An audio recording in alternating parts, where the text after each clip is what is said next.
დილამშვიდობისა. დღეს თავარი თემა მაქვს ტრამპი. ბუნებრივია, გუშინ საღამოს გამოსულა ულაპარაკია, მე არ მისმენია, მაგრამ დღეს წავიკითხე. რეები თქვა. ხო და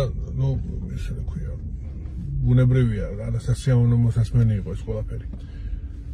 და ზოგადად ახლა როგორი სიტუაციაა რა, რომ ახლა თვითონ ამერიკელებს არ ვერჩი არაფერს ნამდვილად რა. მე არასდროს არ მოწონდა ტრამპი მაგალითად.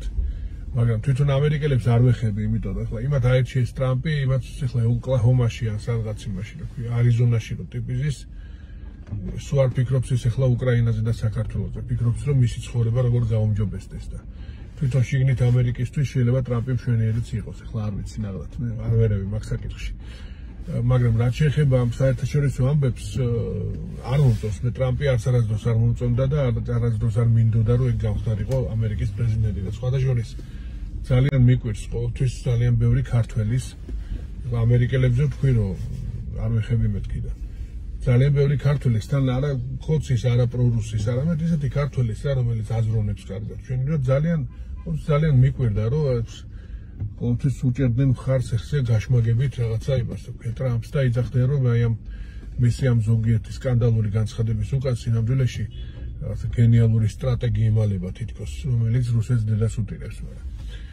რავი ცოტა ესეთი რაღაცა არის რა არ ვიცი ახლა გუშინ რაც ილაპარაკა მაგრამ მეორე მხარე არის რა რომ პრაგმატულად რომ შევხედოთ უფრო ამ საკითხს მეორე მხარეც აქვს ამას რა რომ ტრამპი ზოგადად ეგეთი ტიპია ცოტა განგსტერული სტილი აქვს მოქმედების ზოგადად დენი რომ თქვა ერთხელ რომ ესე რა ქვია განგსტერად თulisო თავსო მაგრამ მთელი ამბავი იმაშია რომ კარგი განგსტერიც არ არისო ტრამპი არ ევასება დენი როს ტრამპი მოგეცენება ერთ-ერთ ინტერვიუში თქვა ხო და ეგეთი განგსტერული სტილი აქვს რა ხო და აქედან გამომდინარე ნერვებზე თამაშობს ახლა ჩემი აზრით იმიტომ რომ ეს მოლაპარაკებები ნერვების თამაშია ასევე ხო და ცდილობს რომ შეაშინოს ახლა უკრაინელები მაგითი და ზელენსკი მაგ განცხადებებით რომ ის მერე რაღაცა დათმობებზე წავიდეს და არ მოითხოვოს რაღაცა ყველა დათმული ტერიტორიის დაბრუნება ხო მე ხვალ შეიძლება რუსეთთან დაკავშირებითაც რამის გავსი რაღაცები განაცხადოს მაგრამ არსებობს მეორე ვარიანტიც რა შეიძლება ახლა უკრაინელები თუ ამას არ წამოეგენ და არ ამგონია მე რომ წამოეგონ მაგაზე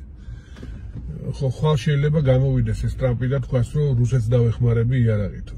ვაფშე არ გამოურიცხავ მაგას მართლა გეუბნებით შვილებს ვეცავარ თუ გამოურიცხავდა ეხლა მაგას მე რომ ტრამპი გამოვა ხვალ და იტყვის რომ ზელენსკი თუ რაღაცებზე არ დამთანხმდება რაღაცა რუსეთს მივაწვდი იარაღს ეგეთი ამბებია რა მოკლედ რა ნერვების თამაშია და ცოტა ნერვების წვედა მოგვიწევს ეგეთ დროში ვცხოვრობთ რასიდან